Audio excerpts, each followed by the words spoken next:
continue. So now we're going to make up on Shabbos. It is Isur de Rabbanan. So right away, as we saw from the condition, we could figure, right, that it's from rabbis to color skin on Shabbos in a manner that color will remain on the skin for a while. Okay, so we need to see what is the while is. Okay, therefore, a woman may not apply makeup to her face on Shabbos because doing so colors her skin.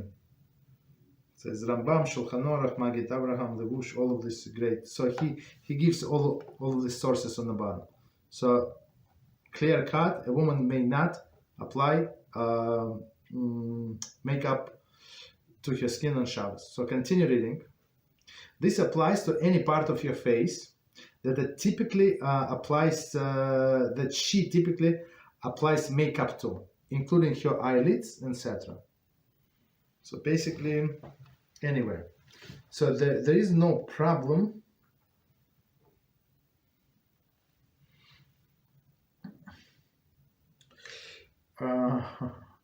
There is no problem if she would apply the makeup on Friday before the Shabbos starts. We're talking about applying makeup on Shabbos itself. Even the makeup was Even the makeup was applied before Shabbos.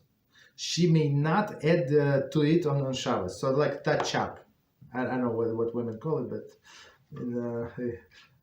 right. So we will call it touch up to fresh up a little, right? So even though it's like a person could say, no, it was already colored. So what I'm adding, you added more color. That's like improvement. One may apply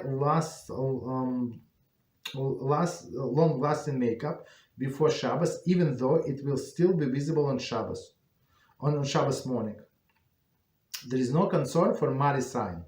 So let's try to understand. So there is what they call a permanent makeup. I'm not sure when they came up with it. Maybe not so long ago. Maybe 5-10 years ago. Maybe, I'm not.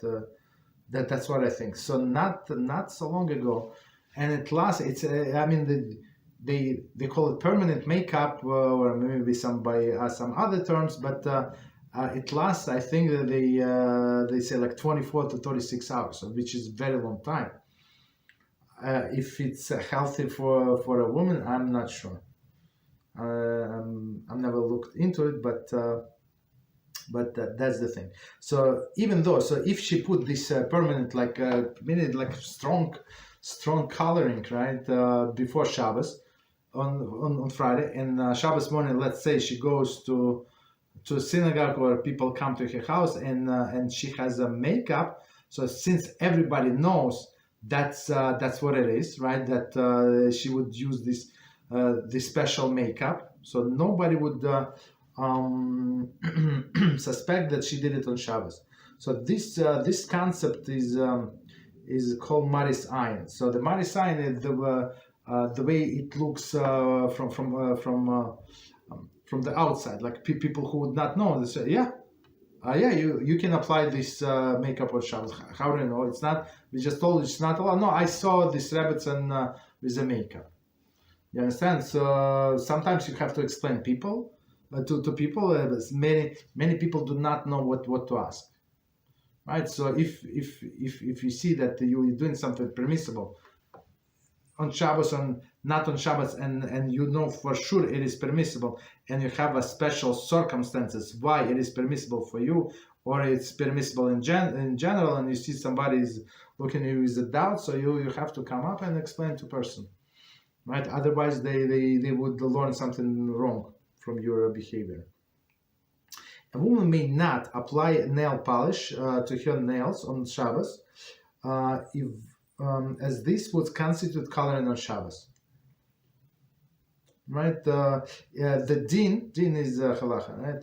Din is judgment, but in this case, halacha applies even to the nail polish that is clear.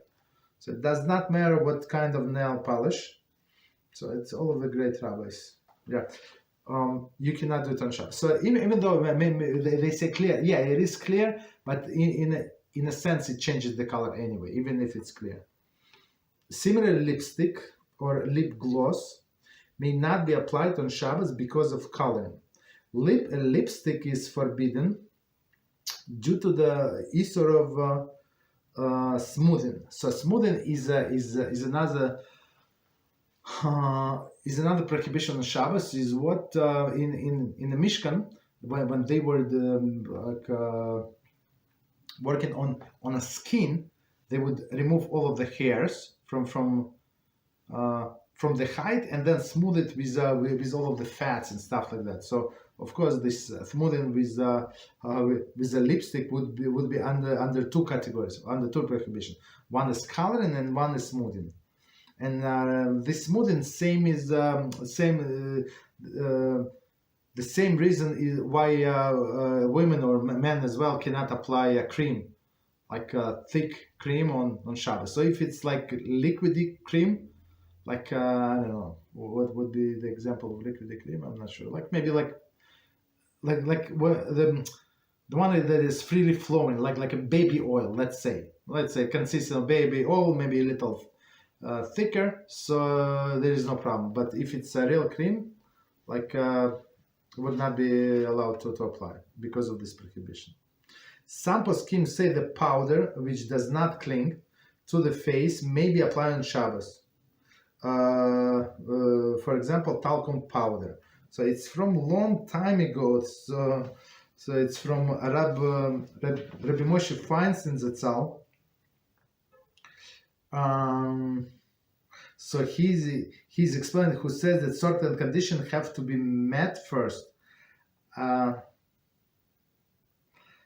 very interesting, somebody else says who say blush is also forbidden.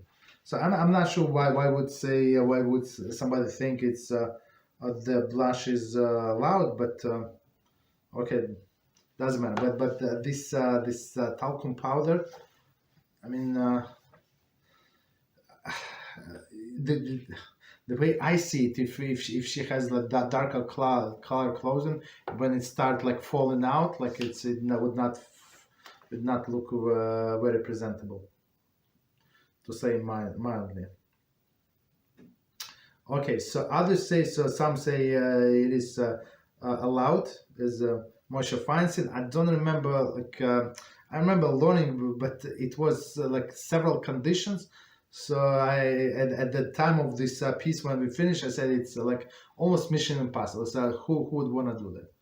But sometimes that's probably, I think, and under certain circumstances, when want to do it anyway. I mean, because it's allowed, when all of the conditions are fulfilled. Often people do not realize that the other ingredients may be put into the talcum powder, which would be forbidden to use on Shabbos. Okay, so I'm not sure what ingredients, but so it's in good olden days, everything was pure. When it says I don't know, when it says talcum powder, that's what it is. It's like a chalk. That's it, right? Maybe I don't know what else would they add. Maybe one or two ingredients. But today, in anything like processed food or something, like there are maybe 100 ingredients if you buy like frozen foods, a lot. There are some poskim who maintain that certain powders and makeup are permitted to be worn on Shabbos because they do not stick to or color the skin. Okay, so the commentary says Yahweh Das in Yabia Omer. So it's Rav Avadia in Yalkut Yosef. So if somebody interested in it's Yabia Omer 637, Yalkut Yosef 320, and the Halacha 3. Okay. However, this heter should not be relied upon. So that I'm not sure what is it. But it's probably many conditions must be met, because experience has shown that the difference between a makeup which is permitted and forbidden is so slight that it is almost impossible to differentiate between them. So basically, and so I was asked this question, and I'm sure many other people were asked this question. So how come they sell in Judaica? this and said it's Shabbos makeup. I mean, the Judaica store is it's a commercial place. They're going to sell you whatever you want to sell. I mean, they would say, yeah, but Rabbi Spendik, he said it's allowed. But who is Rabbi Spendik? We don't know, but he's a rabbi. And he said it's allowed. So I mean, just because Judaica store sells it or internet sells it, and they put somebody's big rabbi name, does not mean that it's true, right? One is permitted to pinch the cheeks of a child, even if doing so will cause the cheek to turn red, since one does not intend to call the child face. So sometimes these people like to pinch the cheek of poor child, and the cheek become red, but it's only blood, right? That comes forward. It's not like it's a permanent change.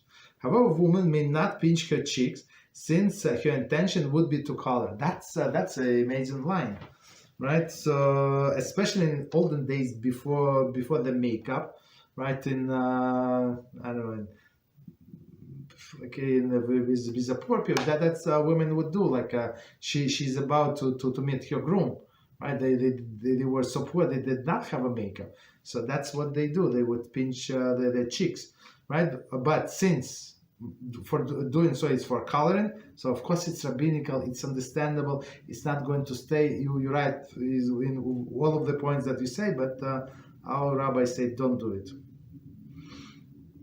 But this is next point is very, very important. So it says all of them important, but this is very practical for women who wants to wear makeup from Shabbos. Women may remove makeup from her face on Shabbos. Generally, a disposable tissue must be used for the purposes, as well as will be discussed later. So we're going to discuss later. So and some of the cleanser, like makeup remover, also like a creamy substance. So we must make sure that it's freely flowing. Otherwise, it would not be considered as a cream. Okay, so technically, so let's conclude a little. So she can